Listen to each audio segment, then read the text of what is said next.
Why are you only wearing one sock? I never thought I'd say that statement so many times, constantly. But apparently, keeping both socks on is something that my son can't do. He also can't spell or remember his times tables. And if you ask him to do something, he may forget before he's finished. But that's okay. There's help for that. He's had hours of help. Help to read, help to spell, help to remember the sounds that make up words. Hours of help to make sure he catches up. My son is dyslexic, and his intelligence is at the top 1% of children his age. Many people don't understand that high intelligence and a learning disability can coexist. As a society, we tend to label and categorize people. Intelligence is thought of as the kids who know the answers right away or get 100% in tests. It's thought of as the kids who get A stars on their exams. But the diversity of human intelligence is endless. Psychologist Howard Gardner developed a theory of multiple intelligence. He states that there are 8 types of intelligence, each with a different way of processing information. His theory suggests that there are diverse ways to show ability. My son has strong visual spatial intelligence. He has an architect's mind or an engineer's mind. He has high interpersonal intelligence, genuinely understanding the perspectives of others. His strengths lie in his creative thinking, his problem-solving abilities, and his understanding of complex concepts. His brain doesn't fit the school definition of clever. We also need to recognize his learning differences. As well as challenges with his spelling, his punctuation, and his times tables, his dyslexic profile means that he struggles with working memory and processing speed. This means that his brain isn't wired to remember a list of tasks. It isn't wired to finish his homework quickly or to recall facts for an exam.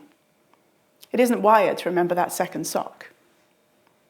So who are these kids, like my son, with 2 learning profiles that exist at the same time? These are dual exceptional children. They're also known as twice exceptional, 2 exceptions to the norm. Twice exceptional means having exceptional strengths as well as great challenges. It's an internal mismatch between high ability in some areas and persistent struggles in others. Twice exceptional children can be confusing for parents and teachers.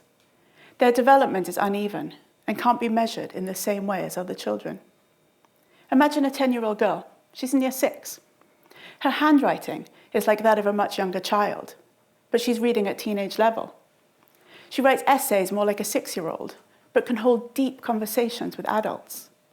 She understands complex maths, but struggles with emotion like you'd expect from a 3-year-old. You get the picture.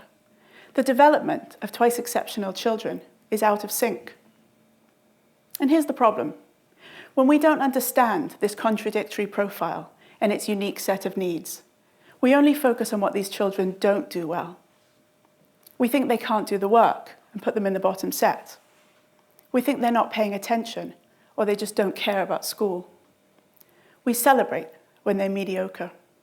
Coping with this deficit lens can be exhausting for children. Having to focus on the parts of themselves that they find most challenging, day in, day out, can take a toll on their self-esteem and their motivation to learn. Imagine being right-handed and being asked every day to write with your left. Yes, you could do it, but every moment to be harder than it needs to be.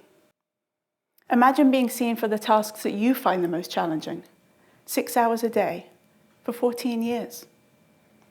The impact of a deficit lens can damage kids' academic, social, and emotional progress. So why am I telling you my son is clever? Really clever? Because that's not what we do, is it?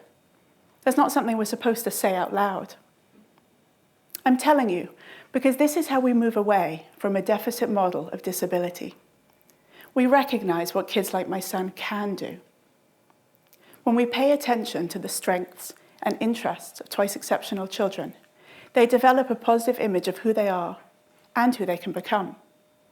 When we nurture their interests, they feel motivated to learn, to express themselves, and even to take on challenging tasks that don't come easily to them.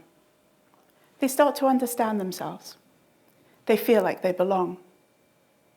So what of my son, the architect to be, or the engineer to be? Well, I'm excited to see who he becomes and how he does it wearing only one sock.